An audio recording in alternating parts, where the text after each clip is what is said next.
नमस्कार, मेरा नाम है जूली। आप देख रहे हैं न्यूज़ 18 बिहार का डिजिटल प्लेटफॉर्म। बिहार में मतदाता सूची का सत्यापन लगातार जारी है।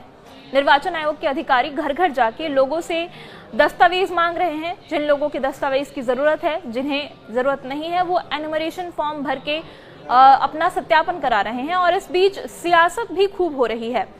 सत्ता पक्ष का कहना है कि अगर सही मतदाताओं की पहचान हो रही है और फर्जी मतदाताओं का नाम सूची से हटाया जा रहा है तो इसमें दिक्कत क्या है, ये तो होना ही चाहिए।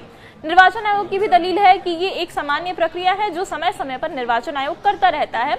2003 में आखिरी बार ये सत्यापन का काम जो है वो हुआ था और एक बार फिर से निर्वाचन आयोग ने ये फैसला लिया है कि जो सूची है उसे अपडेट करने की जरूरत हो गई है। अब समय आ गया है कि फिर से एक बार वोटर्स का सत्यापन हो और इसीलिए ये किया जा रहा है।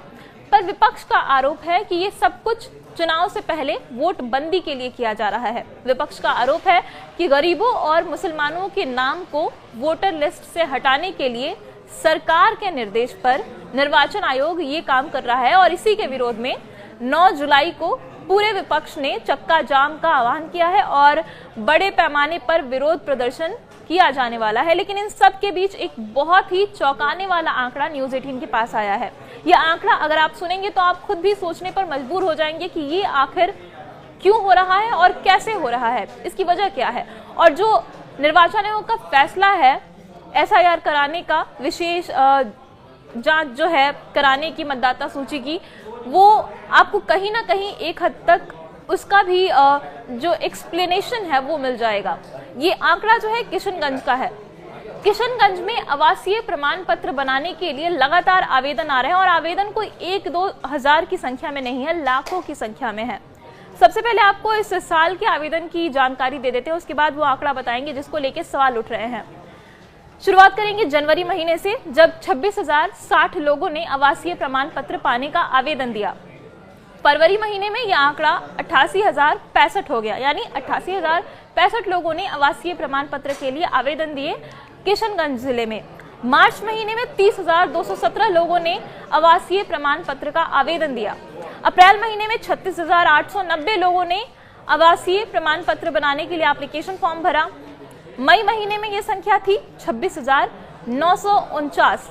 जून में 33,251 लोगों ने आवासीय प्रमाण पत्र बनाने के लिए आवेदन दिया। यानी कि अगर आप जनवरी से लेकर के जून महीने तक का ट्रेंड देखें तो करीब 30 के ऊपर नीचे ये पूरा आंकड़ा घूम रहा है। करीब 30,000 लोग हर महीने आवेदन दे रहे हैं।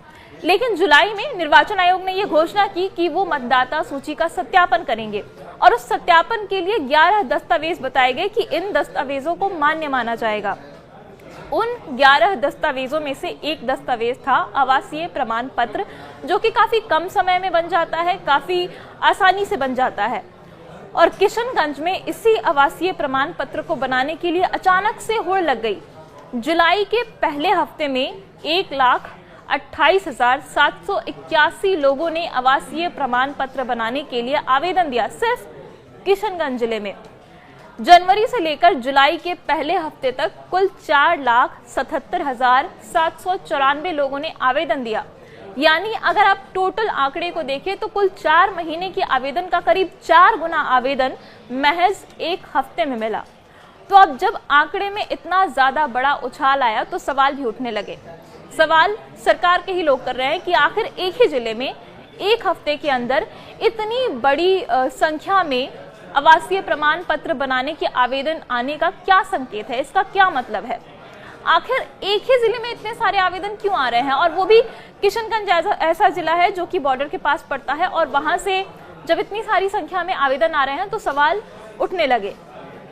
और सबसे बड़ा सवाल ये है कि किशनगंज में जो लोग आवेदन कर रहे हैं वो असली नागरिक हैं, असली बिहार के लोग हैं या फिर घुसपैठिए हैं। और इसी को लेकर के अब सियासत जोर पकड़ने लगी है। सरकार का कहना है कि इस पूरे मुद्दे पर उनकी नजर है और इसे लेकर जांच की जाएगी और कठोर से कठोर कार्रवाई की जाएगी। तो विपक्ष का कहना है कि इसका कोई मतलब नहीं है। निर्वाचन आयोग ने अचानक से फैसला सुनाया कि वो सत्यापन करेंगे और 11 ऐसे दस्तावेजों के नाम बता दिए जो कि आसानी से मिलते नहीं है। और ऐसे में जो लोग ये दस्तावेज नहीं जुटा पा रहे थे उन्होंने अपना आवासीय प्रमाण पत्र बनाने का आवेदन दे दिया। पर सवाल यह है कि आखिर किशनगंज में ही इतनी ज्यादा संख्या में आवेदन क्यों आए? बाकी सारे जिलों में इतनी संख्या नहीं है, सिर्फ किशनगंज में है। तो इसका क्या कारण है, इसका क्या मतलब है, इसका क्या संकेत है? ये सारे सवाल उठ रहे हैं। और ये भी सवाल उठ रहा है कि क्या किशनगंज में घुसपैठ हो रहा है, और ये जो लोग जिन्होंने आवेदन दिया है आवासीय प्रमाण पत्र का, क्या ये घुसपैठिए तो नहीं है? इसी को लेकर के सवाल अब उठने लगा है और सियासत जोर पकड़ने लगी है। और इन सब के बीच विपक्ष का प्रदर्शन, विपक्ष का विरोध लगातार जारी है। कल यानी कि 9 जुलाई को विपक्ष ने चक्का जाम का आह्वान किया है और बड़े पैमाने पर इसका विरोध करने की भी तैयारी है। और इस पूरी खबर पर आप क्या सोचते हैं मुझे कमेंट में बताएं। लेकिन अभी इस वीडियो में इतना ही। धन्यवाद।